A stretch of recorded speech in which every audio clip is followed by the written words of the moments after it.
सभी पत्रकार साथियों का बहुत बहुत धन्यवाद, बहुत बहुत स्वागत कि आप आए। धन्यवाद और स्वागत दोनों आपके आने के लिए। अब और आवाज़ धीरे धीरे कम कर लीजिए।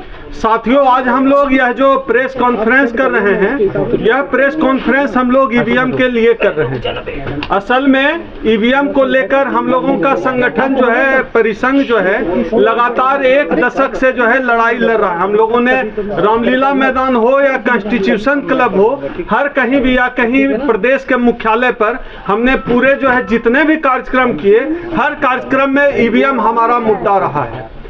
उसके बाद जो है राष्ट्रीय स्तर पर इसको व्यापक रूप देने के लिए हम लोग दिल्ली में एक्टिव हुए और सबसे खुशी की बात यह है कि अब तक परिसंघ और वामसेप दोनों संगठन अलग अलग जो है ईवीएम की लड़ाई लड़ रहा था। ईवीएम के खिलाफ पहली बार दोनों संगठन साथ आए हैं।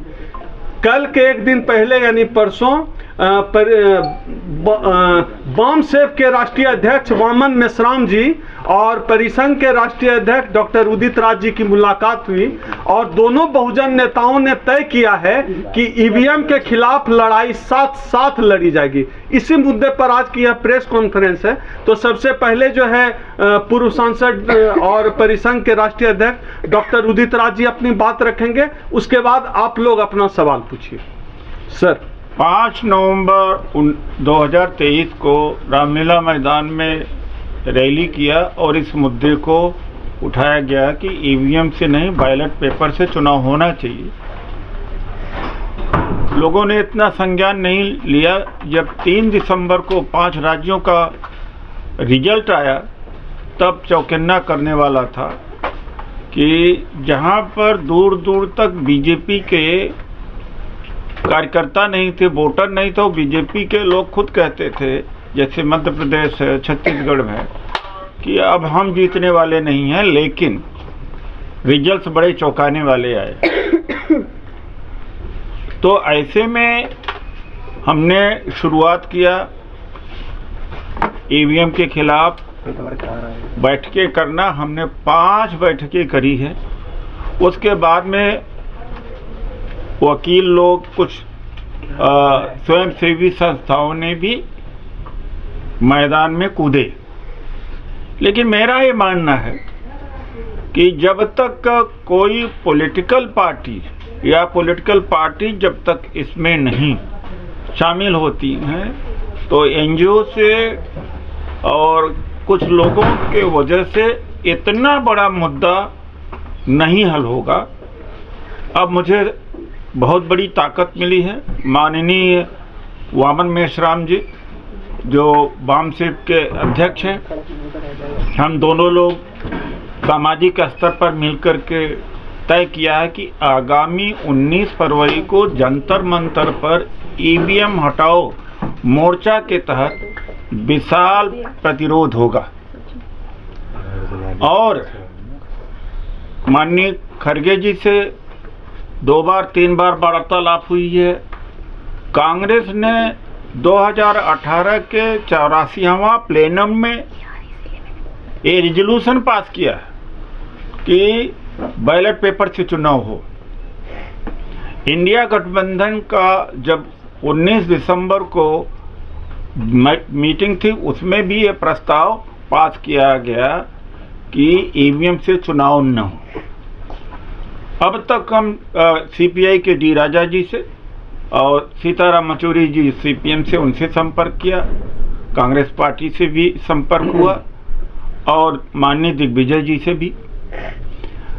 ईवीएम हटाओ मोर्चा किसी एक का संगठन नहीं है, आपका भी है। मुझे तो लग रहा है कि 2024 के लोकसभा के चुनाव के बाद यूट्यूब भी बंद कर दिए जाएंगे।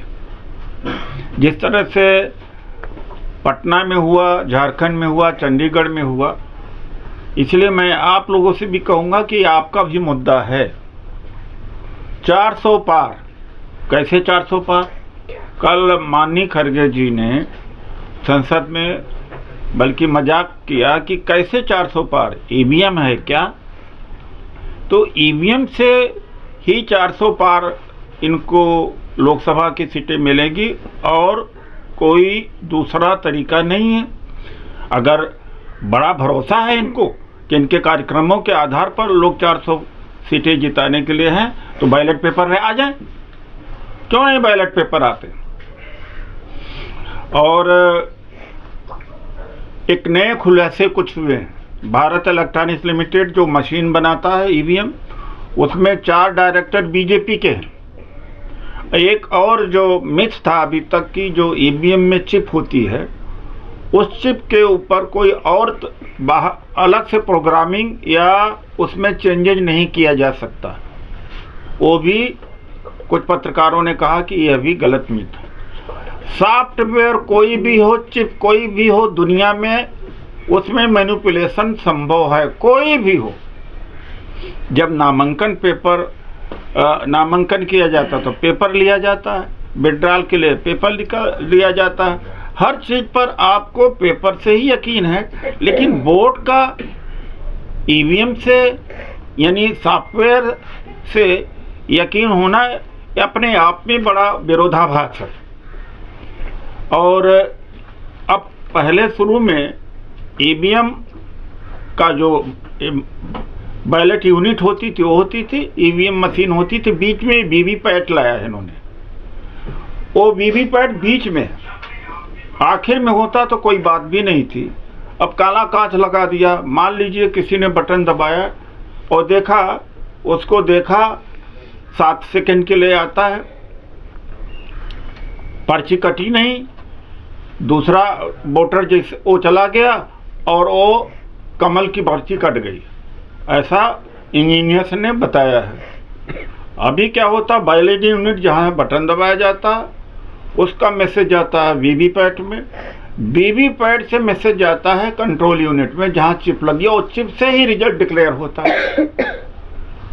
अमेरिका में, नीदरलैंड, जर्मनी, तमाम देशों में ईवीएम को कूड़े में डाल दिया गया। वो बहुत एडवांस हम थे।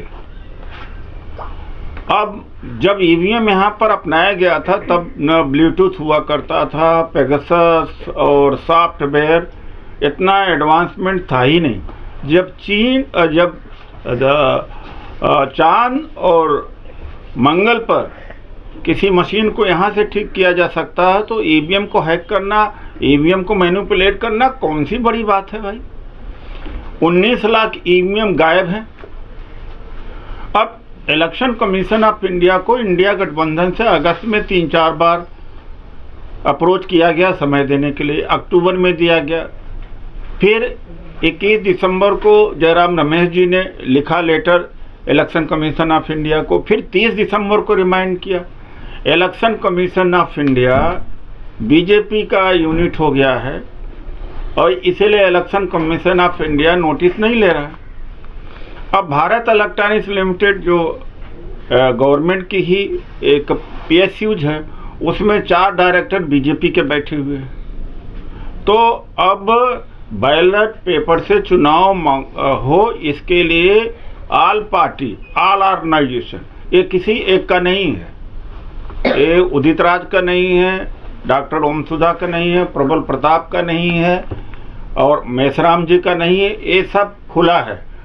मेसराम जी और हम आयोजक जरूर हैं, लेकिन पूरे देश के लिए आह्वान किया जा रहा कि अगर जनतंत्र बचाना है तो 19 फरवरी को जंतर मंतर पर 11 बजे लाखों की संख्या में, हजारों की संख्या में लोग लेकर के आए, चाहे जिस पार्टी के हों, चाहे जिस दल से हों। आज देश में जनतंत्र बचाने की बात है। तो इसी विषय पर हमने आज ये प्रेस वार्ता करी है। ईवीएम हटाओ मोर्चा, ईवीएम हटाओ मोर्चा एक कॉमन प्लेटफॉर्म, इस कॉमन प्लेटफॉर्म पर सबका स्वागत है। और कल सुबह 10 बजे north Avenue 192 north Avenue MP flats, यहाँ पर कार्यकर्ता बैठक इस तैयारी हेतु बुलाएगी। तो कल कार्यकर्ताओं के बीच में लोगों के बारे अवेयरनेस के लिए प्रचार प्रसार का ये सारी तैयारी करी जाएगी। तो तैयारी बैठक कल से है। आज सबसे पहले आपको ही यह खबर को बताया गया है। मुख्य धारा की मीडिया खबर उठाती नहीं, शायद उसको हम बाद में बताएंगे। और कल कार्यकर्ता बैठक होगी। कार्यकर्ता बैठक रणनीति करेंगे कि कैसे 19 फरवरी को जंतर मंतर पर भारी प्रोटेस्ट किया जाए और इंडिया गठबंधन के सभी पार्टियों को हम अप्रोच करेंगे और सभी पार्टियों को आने के लिए दावत देंगे। बिना पॉलिटिकल पार्टीज के शिरकत के ये मुद्दा का कोई निराकरण नहीं हो पाएगा। जब किसान अपनी समस्या के लिए किसान लड़ता है तो ये पॉलिटिकल पार्टीज का मुद्दा है, पॉलिटिकल पार्टीज को लड़ना चाहिए। हम बल्कि पीछे रहेंगे, वो आगे हमें लीड करें, नागरिक समाज को लीड करें, एनजीओ को लीड करें। इसलिए हम सबको आमंत्रित कर रहे हैं 19 फरवरी को जंतर मंतर पर। नंबर जो लोग संपर्क करना चाहते हैं और संपर्क जरूर करें, तो टेलीफोन नंबर है 8789 325595।